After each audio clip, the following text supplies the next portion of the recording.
Dans Jean 14, verset 28. Vous avez entendu, je vous ai dit, je m'en vais et je viens à vous. Si vous m'aimiez, vous vous réjouirez que j'aille vers le Père, virgule, car le Père est plus grand que moi.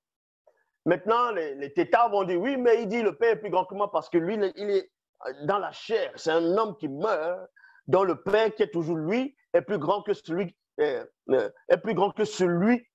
toujours lui dans la chair. On va vous expliquer. Même quand Jésus sort de la chair, il ne repart pas dans la condition qu'il avait avant. On va vous montrer que même dans sa condition d'avant, Dieu est toujours supérieur à lui. Parce qu'il n'est pas Dieu. Dans Jean 17, 3, vous êtes là, vous venez lire des torchons et vous ne comprenez même pas ses propres torchons. Parce que vous-même, vous êtes des torchons.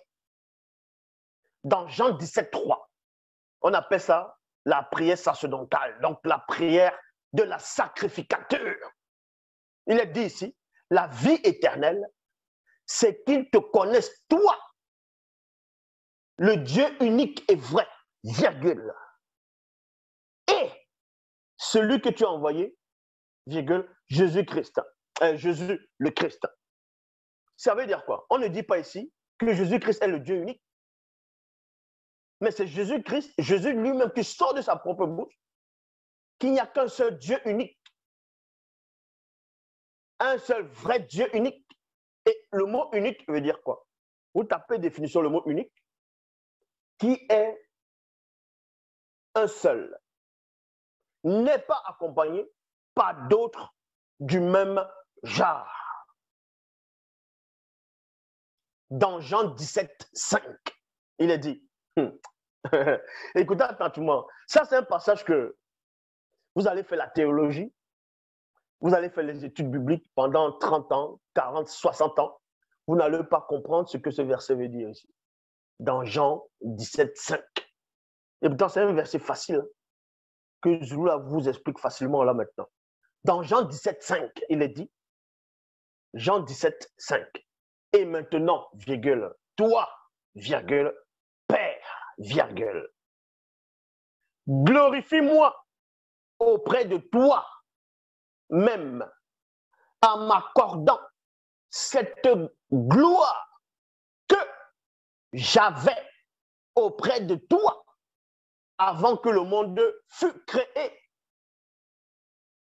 Mais c'est tellement facile à comprendre que avant même que votre soi-disant Jésus, selon les bibliothèques classiques, dans votre délire, on dit qu'il est venu sur la terre dans Philippiens 2, 5 à 7.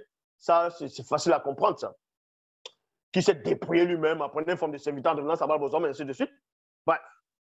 Avant même que Jésus ne soit né, n'arrive, il dit ici dans les bibliothèques classiques que lui, il existait déjà auprès de Dieu et que Dieu l'avait donné la gloire pour vous montrer qu'il n'est pas Dieu lui-même. Est-ce que vous comprenez? C'est tellement facile à comprendre. Si vous voulez, je relis. Dans Jean 17, 5. Et maintenant, toi, Père, glorifie-moi auprès de toi-même en m'accordant cette gloire que j'avais auprès de toi. Donc, il y a deux personnes distinctes. Il y a un qui donne la gloire à l'autre. Avant sa venue, avant que le monde ne fût créé. Et là, vous dites que Dieu le Père est descendu sous l'apparence du Fils. N'importe quoi. Votre soi-disant Fils dit quoi ici? Avant de descendre, il était déjà auprès de Dieu, il n'était pas Dieu lui-même.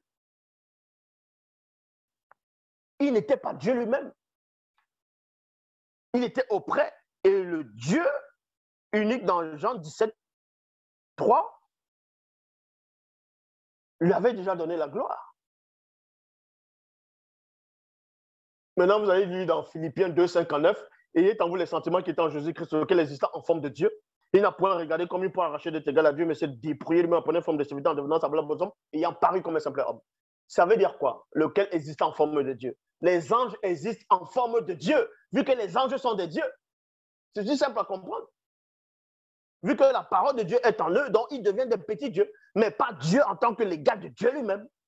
Donc, Ésaïe a pénétré la révélation.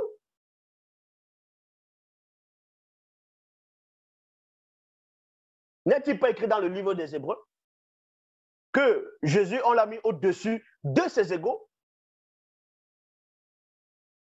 C'est pourquoi, oh Dieu, ton Dieu t'a oint au-dessus d'une gloire au-dessus de tes égaux.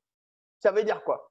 Ça veut dire que les égaux, vous êtes pareils, mais sauf qu'on te prend, on va te oindre. Oindre, c'est quoi? Quand on oint quelqu'un, il devient un Christ pour une mission, dans une mission unique. C'est pour ça qu'on va dire le Fils unique d'eux, par rapport uniquement à cette mission, alors que nous savons qu'il a plusieurs fils. Vous voulez asseoir le christocentrisme partout.